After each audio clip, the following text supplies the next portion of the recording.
metrics and measurements in Kanban, right? So let me frame that question for us. Kanban emphasizes continuous improvement, but measuring progress can be tricky.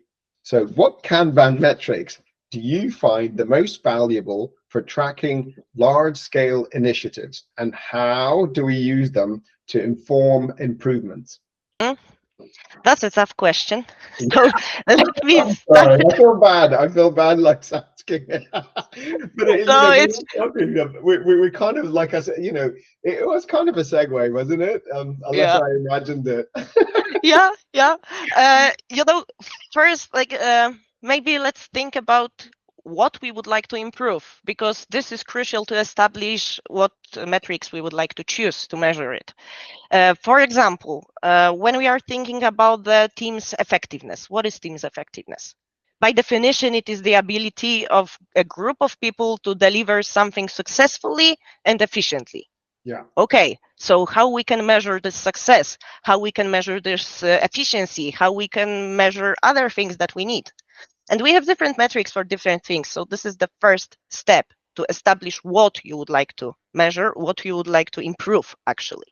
So, for example, when we are talking about this ability to deliver fast, so this efficiency, Yeah. then basic metrics that we all know from many different methods or ways of working is time to market. That's the first thing that comes to mind. And Kanban is using lead time values and lead time distribution with the percentile and statistical process control to actually tell you what is your time to market, what are the waiting times for specific process steps. And this is the basic metric to measure our ability to deliver fast. Is However, that your yeah, lead time, and is that what the lead time or the throughput, or because these are the measurements that I know, and I'm being schooled here, so thank you. yeah, lead time distribution and throughput and number of items that are active at the same time are actually connected together by the Little's law. It's a law created by a physicist. So this is like proven thing from math and physicist point of view. And I know what I'm saying because I studied nanostructure engineer at Faculty of Physics. So, And you know what? That's the other thing. That was the other impressive thing that I forgot to mention in your introduction at the start. Thank you for mentioning that. Oh yeah, so I like metrics, I like statistics, and that's why also I like Kanban, because it relies on the statistical approach very much.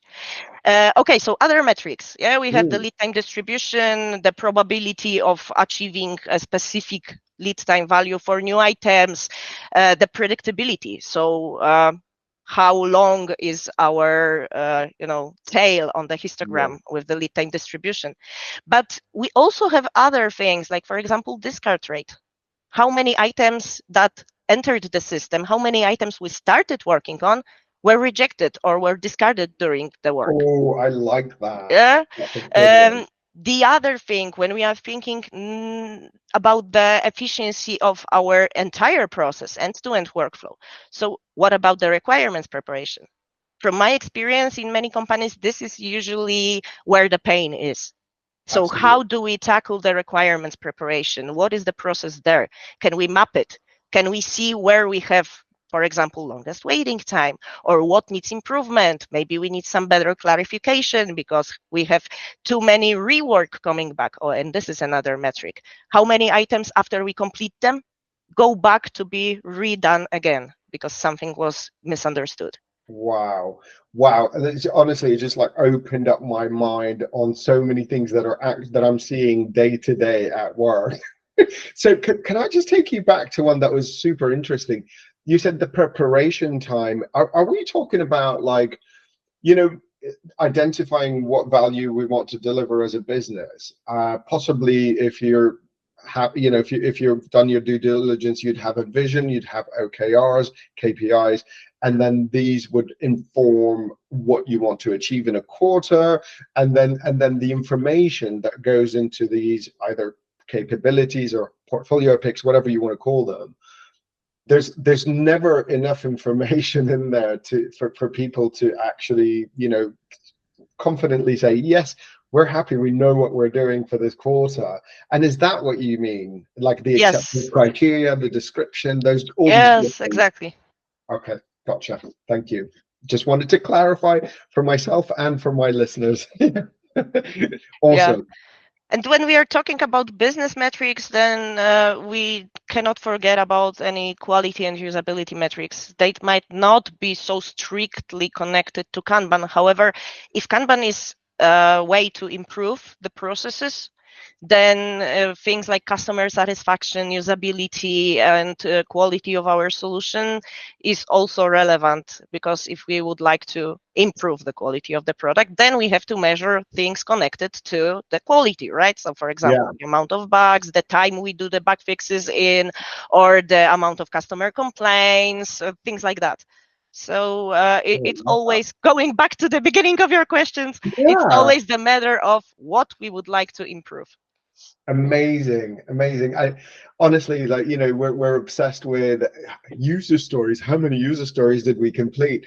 Epics. How many epics did we complete this quarter as opposed to last quarter? And I know we're always, people who are agile coaches who understand that actually that's not the right thing to focus on, because these are things that can be gamified. They're things that can be changed. They're not actually measuring how much value we're delivering.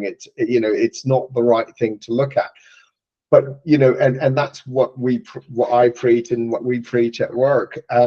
But it's so interesting because I honestly, I've not thought about the things that you're saying here, so I'm gaining a lot of value just listening to you. Thank you for that. Can I share a screen for a minute? Please do. Okay, can you see it? Yeah. Awesome. What have we got So here? here is the example of the usual metrics I always create at the start whenever a team is starting using Kanban. So whenever the team is introduced to Kanban practices and starts to implement some of them, I prepare metrics like that to see how we are going overall with our system. So how we are going overall with our process and workflow. And what you can see here, the first chart is the demand versus capability. And this is the cumulative flow diagram that is on the top chart, only presenting the new items versus completed items. And on the bottom chart, it shows all the states that are also in between.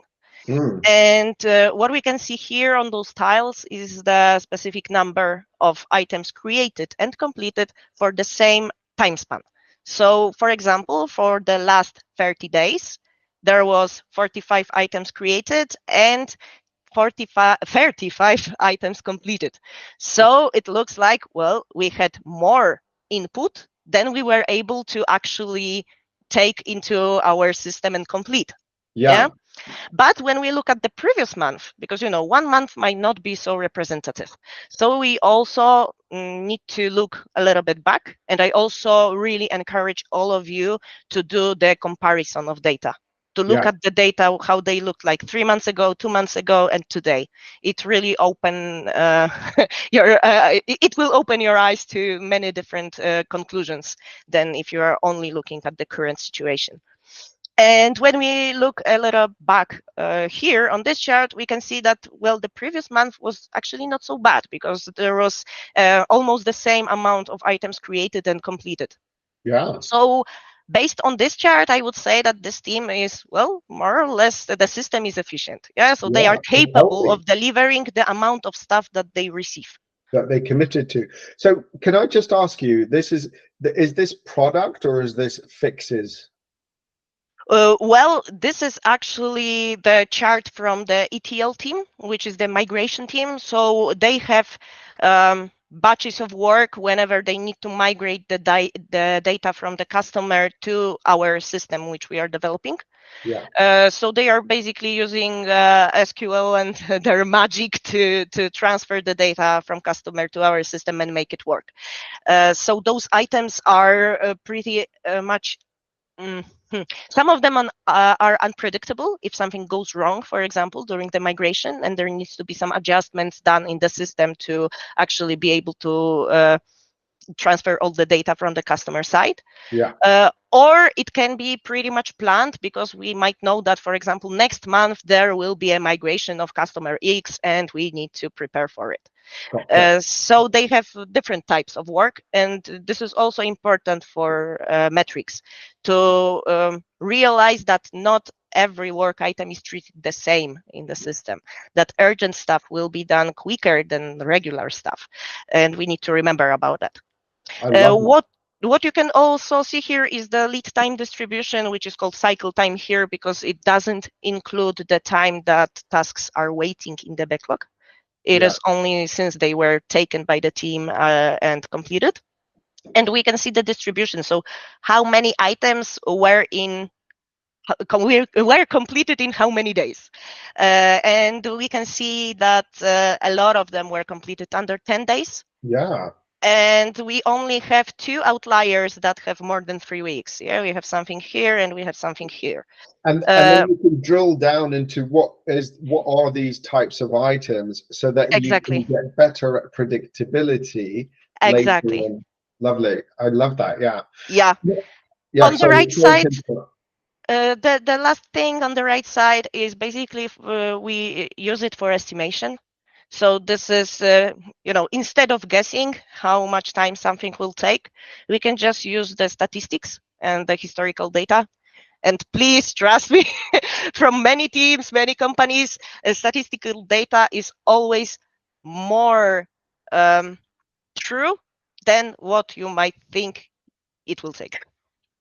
So guessing is always more risky than Yeah. actually looking at the historical data, if we have them, of course. Absolutely. Yeah. And it depends on how well you've been estimating, how well you've been breaking down. So when you mention the whose law was it again?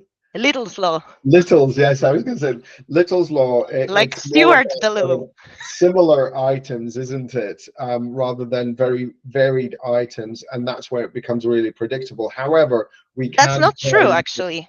Is it Let me not? stop you here. No, it's not true. It's a common Okay. misconception, because if you would like to use the statistical approach to estimation, this hashtag no estimate approach or whatever you call Yeah. it, you don't have to have items the same size, because Ooh. size doesn't matter. I mean, You know honestly, what? Like I said, I'm only at the start of this book. That's why I'm saying that. I think if I get through this book, I'll probably be singing the same hymn that you're saying there. Great yeah, to hear, though.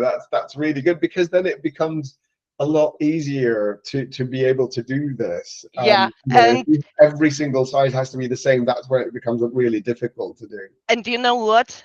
Because the size of the item is not the most important thing that will influence the lead time. Do you know what will actually influence the lead time the most? No, tell me. Priority. Ooh, interesting. You can have a really small, really simple task that has low priority, and it will take longer than very big, very complex task that, for example, is, production on fire and everything is burning and every hands on deck. We need to fix it ASAP. Yeah.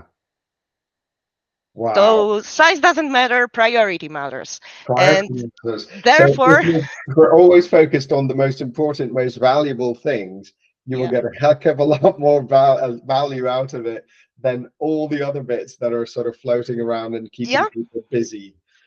And what is even more interesting, I think, is that if you think about it, then if you would like to use, as I'm presenting here, the statistical approach for estimation, Hmm. then you can, what you see here is quite actually is a small amount of time. Yeah, 1 day to 8 days. That would be the most probable scenario for the team to complete a new item.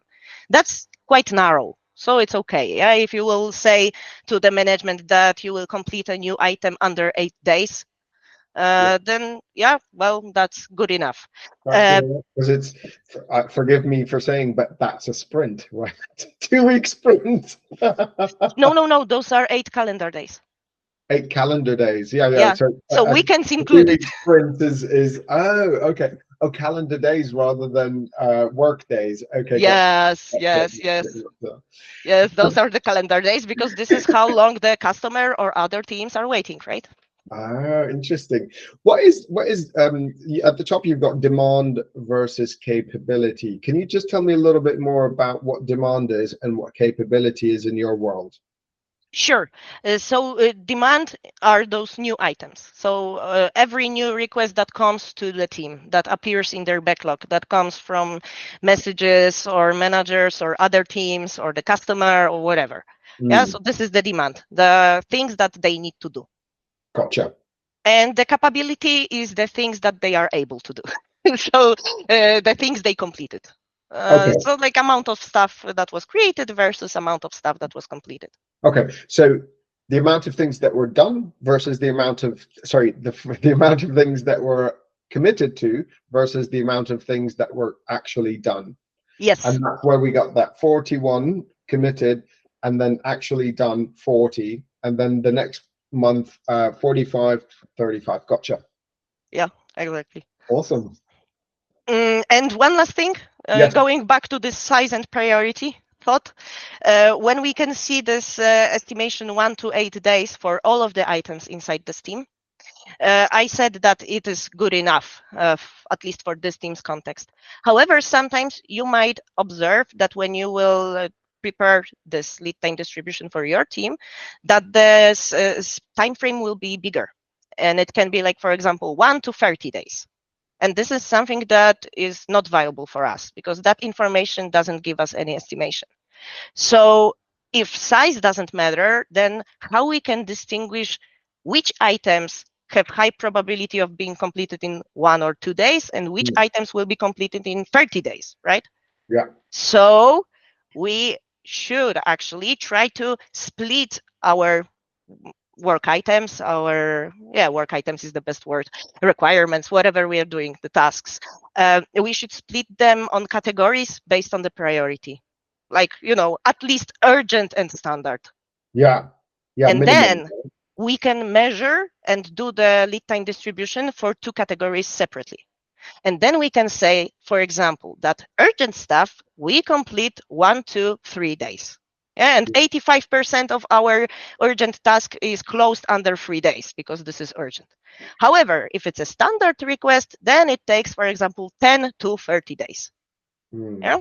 And mm. this is the information that also helps you prioritize better because you actually know what does it mean that something has high priority, what does it mean that something has low priority, how it will influence the time of the delivery. Yeah.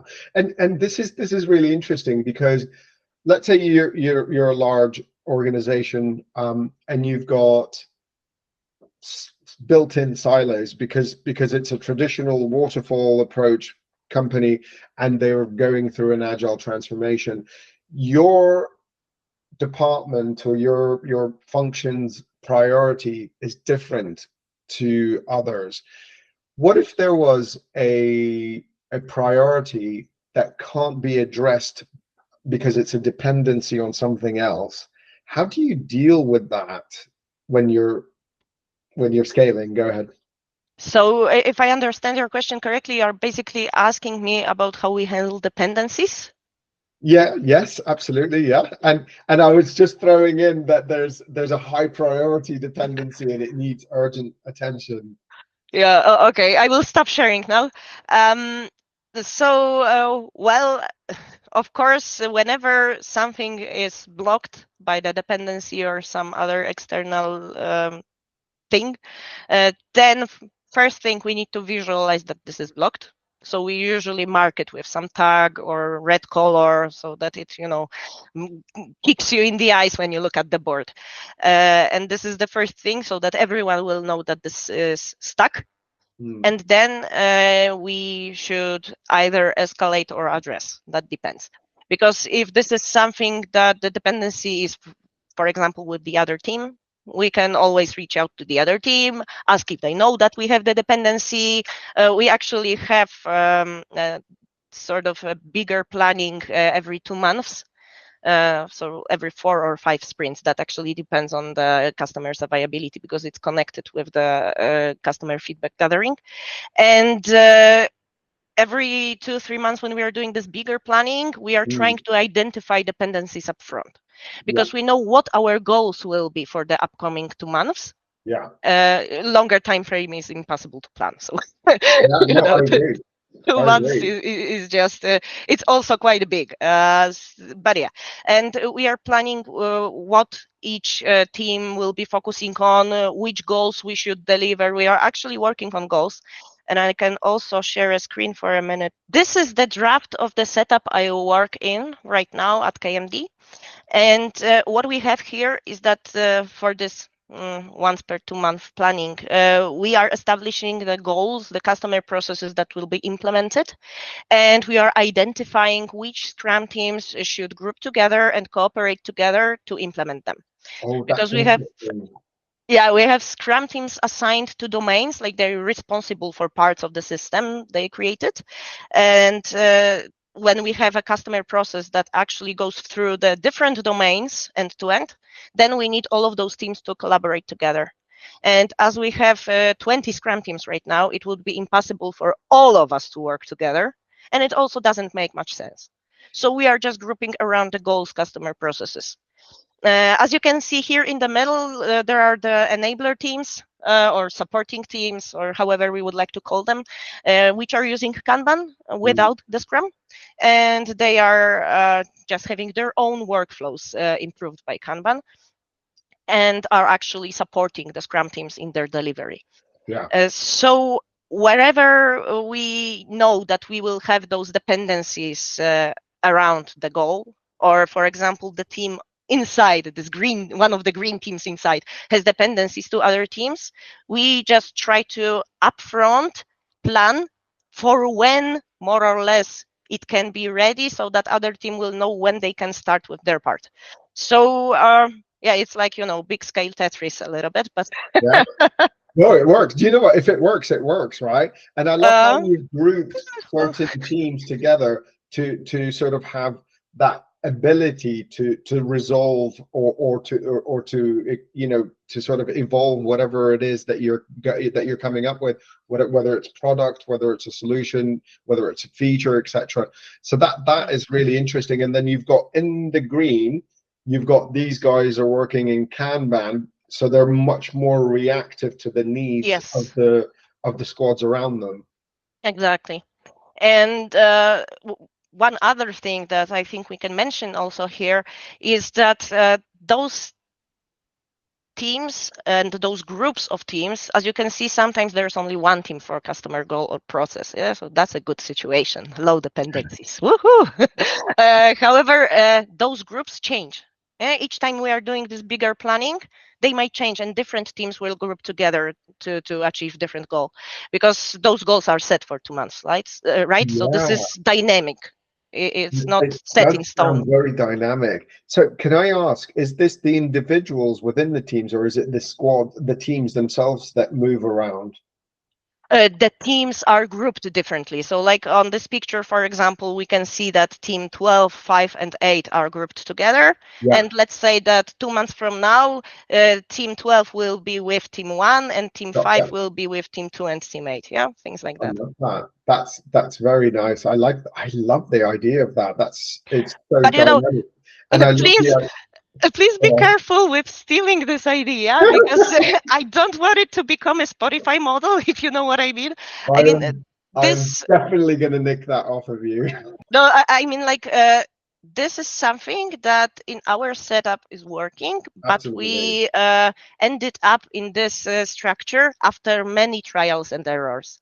First, we were one big product. When we had more than 11 teams, it was pain in the to actually communicate with one another and know what is going on inside the product. And the dependencies were killing us. So we tried to split. We tried to introduce some scaling mechanism. Like, for example, we have the risk management using Scrum of Scrum meetings. So like we have daily after daily after daily on different levels to escalate risks as fast as possible to higher management if needed. And it actually, first we split it in half into two guilds. We call them guilds. There was one guild and the other guild. And after 2 months, it turned out that, well, the goals that one guild had and the goals that the other guild had dependencies between each other. So we didn't actually solve our issue because the dependencies were still there between the two guilds. So we were trying to split it different ways. We had a lot of different workshops with product owners on the business side, with developers on the more architectural side, and together, and whatever, many different workshops and ideas how we should actually split to make it work. And there was no silver bullet, no great solution. And only after some trials and error, we ended up with the situation when we are actually dynamically grouping around those goals. Amazing. So this is something that works for us. Of course, because and in your setup, it might be own context. There's no one size fits all. There's no, exactly. I've heard it being mentioned so many times, a cookie cutter approach. One size fits all. That's not true, because you go to a large company or even a small or medium-sized company, each department has their own context and the way that they work. So you can't have one solution, just go, oh, this is the Spotify sort of model, we're just going to adapt it and we're going to be just like Spotify. No, that doesn't work. but that's the thing, right? It's bringing people. And that's why, in Kanban Coach or an Agile coach is such an important role, because they should have the facilitation and the know-how skills to bring people onto these journeys to make the best changes that fit their purpose and their needs. I apologize for that massive segue, because we were actually talking about, what were we talking about? We were talking about metrics. I absolutely love it when a conversation just sort of flows and moves on to other bits. But let's see if we can bring it back for our viewers, beg your pardon, not my users. I'm thinking from a product perspective here. Okay, so the next question is about the Kanban board designs, and how can we better design Kanban boards for complex work frames. So designing a Kanban board that reflects complex workflows can be challenging. Can you walk us through the process you use to design Kanban boards for large-scale Kanban implementations?